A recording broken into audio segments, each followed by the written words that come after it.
உலகெங்கும் வாழும் அன்பான தமிழுள்ளங்களுக்கு அநேக கோடி வணக்கங்கள். நல்ல நேரம் நிகழ்ச்சியூடாக நல்லதே நினைப்போம், நல்லதே நடக்கும், நலமாயிருப்போம். இன்றைய தினம் 21ஆம் தேதி 2ஆம் மாதம் 2024 புதன்கிழமை, சோபகிருது வருடம் மாசி மாதம் 9ஆம் நாள். இன்று துவாதசி திதி, புனர்பூச நட்சத்திரம், சித்த யோகம், பிரதோஷ விரதம் இருக்க வேண்டிய நாள். இன்றைய தினம் ராகு காலம் 12:30 மணி முதல் 2 மணி வரை. இன்றைய தினம் யமகண்டம் 8 மணி முதல் 9:30 மணி வரை. இன்றைய தினம் நல்ல நேரம் 5 மணி முதல் 6:30 மணி வரை. என்ன நேர்களே, வாருங்கள் இனி இன்றைய தினத்திற்கான ராசி பலன்களை பார்க்கலாம்.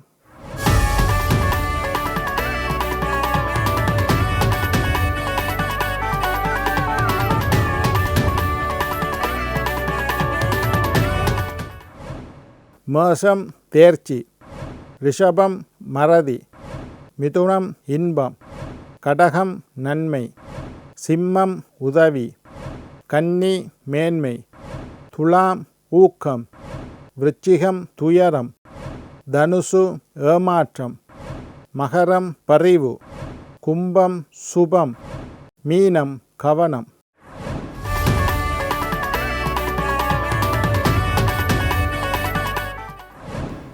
ஆன்மீக தகவல் பகுதியில் தொடர்ந்து உங்களை சந்தித்து வருவதில் மட்டற்ற மகிழ்ச்சி அடைகின்றேன்.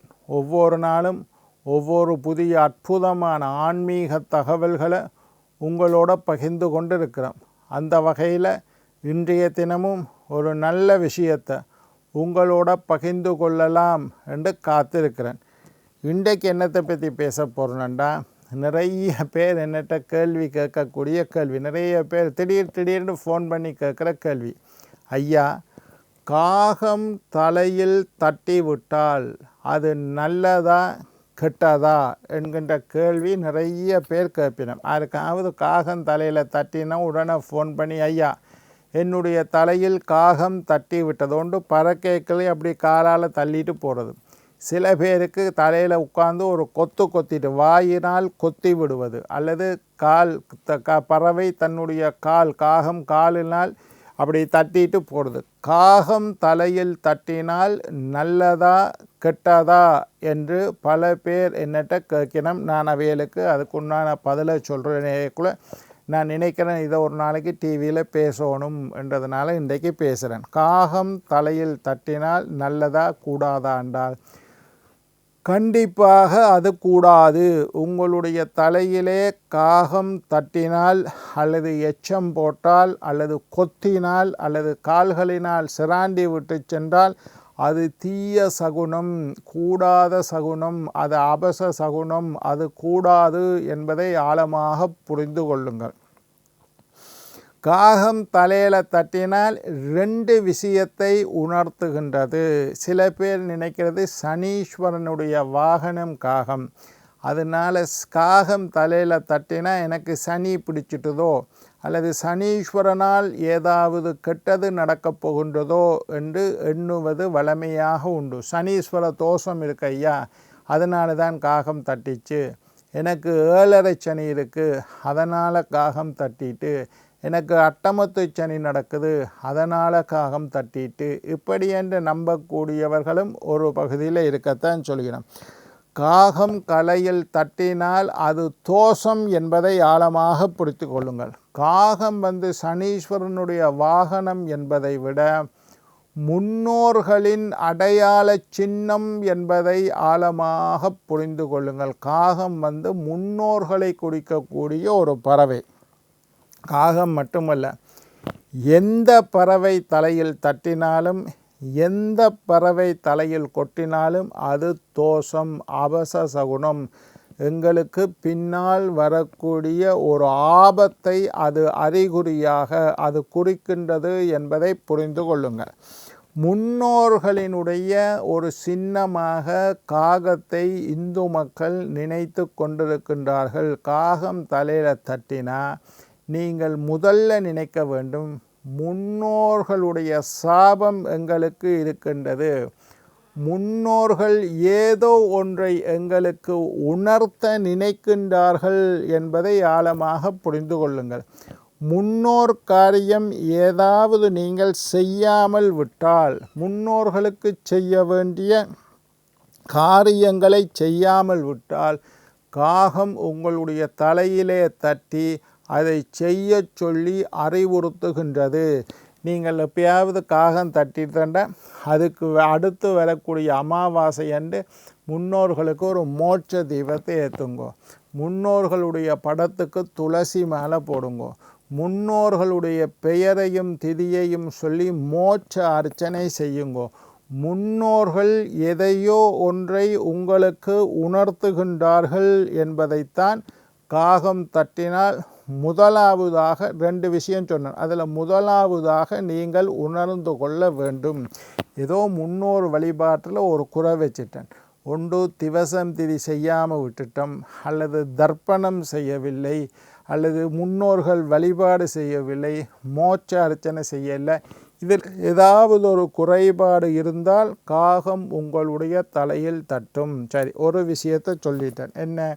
காகம் தலையில் தட்டினால் முன்னோர்கள் வழிபாட்டில் குறை விட்டிருக்கின்றீர்கள். முன்னோர்கள் ஏதோ ஒன்றை செய்ய சொல்லி உங்களுக்கு உணர்த்துகின்றார்கள் என்பதை ஆழமாக புரிந்து கொள்ளுங்கள். 2வது, எங்களுடைய உடலிலே ஏதாவது உபாதைகள் வரப்போவதன் அறிகுறியாகவும் காகம் தலையில் தட்டி விட்டு செல்லும். ஐயா, முன்னோர்கள் விஷயத்தில் எந்த குறையும் நான் விட இல்லையா, எல்லாம் வடிவாக செய்கிறேன், ஒரு குறையும் இல்லை. அந்தந்த டேட்டுக்கு திவசம் திதி தான தர்மம் தர்ப்பணம் எல்லாம் பிண்டம் போடுறது எல்லாம் வடிவாக செய்கிறேன் ஐயா. காகத்துக்கு சாப்பாடு வைக்கிறேன். முன்னோர்களில் நான் எந்த குறையும் விடவில்லை என்றால் நீங்கள் என்ன நினைச்சு கொள்ளணும்? ஏதோ ஒரு நோய் உங்களுக்கு வரப்போகின்றது. வரக்கூடிய நோய் அல்லது வரக்கூடிய ஒரு ஆரோக்கிய குறைவுக்காக அல்லது உடல் உபாதைகளுக்காக காகம் தட்டி சென்றால் அதுக்கு பிறகு நீங்கள் ஏதோ ஒரு நோயில் விழப்போகின்றீர்கள் என்று 2வதாக நீங்கள் உணர்ந்து கொள்ளணும். முதலாவது என்ன? முன்னோர்கள் குறைபாடு. 2வது என்ன? உடலில் உபாதைகள் வருவதன் அறிகுறி. ஏதோ ஒரு நோய் வரப்போகுது, அதுக்காகத்தான் காகம் தட்டிட்டு போகுதுன்ட்டு நீங்கள் தடுத்துக்கொள்ளணும். முன்னோர்கள் சாபம் இருந்தால் காகம் தட்டினா அடுத்து வரக்கூடிய அமாவாசை அன்றைக்கு ஒரு மோட்ச விளக்கு போட்டு முன்னோர்களுடைய பேருக்கு அர்ச்சனை, ஒரு மோட்ச அர்ச்சனை செஞ்சிட்டிங்கன்னா அதனால் வந்த ஒருக்கா தட்டிட்டதுன்னா இந்த வழிபாடை செஞ்சிங்கன்னா அதனால் வந்த தோஷம் நீங்கிடும்.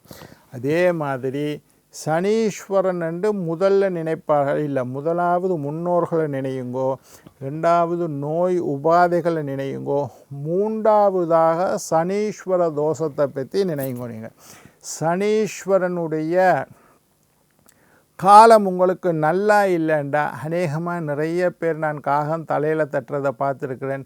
7.5 சனி, அட்டமத்து சனி, கண்டச்சனி, அர்த்தாஷ்டம சனி, சனி தசை, சனி புத்தி, சனி யந்திரம், இந்த மாதிரி நடக்கக்குள்ள காகம் தலையில் தட்டுவது.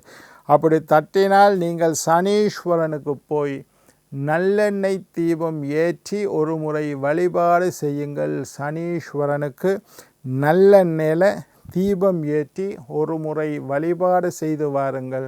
காகம் தட்டியதனால் வரக்கூடிய இடைஞ்சல் கஷ்டம் உபாதைகளில் இருந்து நீங்கள் காப்பாற்றப்படுவீர்கள். 2வது, காகம் தட்டிட்டுன்னா என்ன செய்யணுமெண்டா, உடல் ஊனமுற்றவர்களுக்கு தானம் செய்ய வேண்டும் என்று சாஸ்திரத்தில் சொல்லியிருக்கு. ஊனமுற்றவர்கள், கால் இல்லாதவர், முக்கியமாக கால் இல்லாதவர்கள், கெந்தி நடக்கக்கூடியவர்கள், ஒரு கால் நொண்டியாக இருக்கக்கூடியவர்கள், 2 காலுமே இல்லாதவர்கள், அல்லது நடக்க முடியாமல் தள்ளு வண்டியில் செல்லக்கூடியவர்கள், இந்த மாதிரி ஆட்களுக்கு நீங்கள் பிச்சை போடுங்கள். ஒரு வஸ்திரம் வாங்கி கொடுங்கோ, ஒரு செருப்பு வாங்கி கொடுங்கோ, ஒரு கைத்தடி வாங்கி கொடுங்கோ, ஒரு தொப்பி வாங்கி கொடுங்கோ, வெயிலிருந்து அவர்களை காப்பாற்ற ஒரு குடை வாங்கி கொடுங்கோ. இந்த மாதிரி அவர்களுக்கு பயன் தரக்கூடிய ஏதாவது ஒரு உருப்படியான பொருளை வாங்கி கொடுங்கள். காகம் தலையில் தட்டிட்டுனா இதையும் ஒரு பரிகாரமாக நீங்கள் செய்யலாம். ஊனமுற்றோருக்கு உதவி. முதலாவது நீங்கள் பயப்பட வேண்டாம். அது ஒன்றும் பெரிய உயிர் போகிற ஆபத்தாக கருத வேண்டாம். காகம் தலையில் தட்டினா பயப்பட தேவையில்லை. அது ஒன்றும் பெரிய உயிர் போலளவு மோசமான ஆபத்து இல்லை என்பதை புரிந்து கொள்ளுங்கள். பித்ருக்களின் ஆசி உங்களுக்கு இல்லை என்றாலும் காகம் தலையில் தட்டும். பித்ருக்களுடைய ஆசியை நீங்கள் பெற்றுக்கொள்ளுங்கள். பறவைகள், நான் முன்னுக்கே சொன்னேன், காகம் மட்டுமல்ல, எந்த பறவைகள் தலையை தட்டிட்டு போனாலும் சரி, தலையில் கொட்டினாலும் சரி, தலையில் எச்சமுட்டாலும் சரி, அது கூடாது என்பது அது. ஒரு முறை நல்லெண்ணெய் தேய்த்து குளியுங்கள். தலையில் காகம் இல்லாமல் எந்த பறவை காலால் தலையை தட்டிட்டு போனாலும் அல்லது கொத்தினாலும் அல்லது எச்சமுட்டாலும் வீட்டுக்கு வந்தோன்னே தலைக்கு நல்லெண்ணெய் வைத்து தோய்ந்து விடுங்கள். பயப்பட தேவையில்லை, அந்த பிரச்சனை அப்போவோடையே போயிடும்.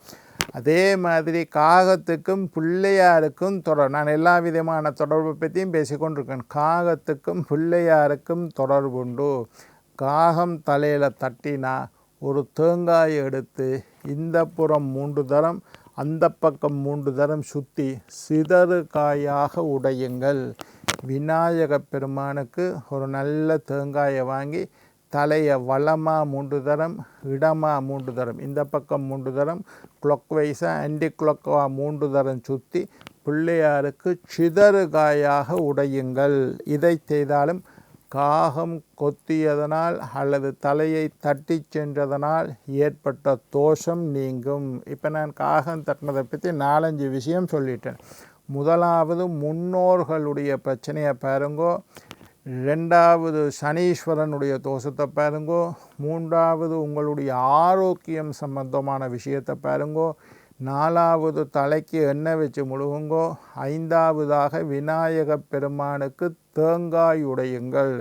காகம் தட்டினா, எந்த பறவை தட்டினாலும் தலைக்கு இது எல்லாமே அபச சகுனங்கள். சில பேருக்கு மயில் தட்டி, கழுகு தட்டியிருக்கு, பருந்து தட்டி இருக்குது, காகம், குருவி, கிளி, புறா, எதுவாக இருந்தாலும் பிரச்சனை. தலைக்கு நல்லெண்ணெய் தேய்ச்சி குளிஞ்சிங்கள்னா சரி. என்ன நேர்களே, நாளை மற்றொரு நிகழ்ச்சியில் உங்களை சந்திக்கும் வரை உங்களிடம் விடைபெறுவது உங்கள் ஜோதிட சித்தர் டாக்டர் ராஜராஜ குருக்கள்.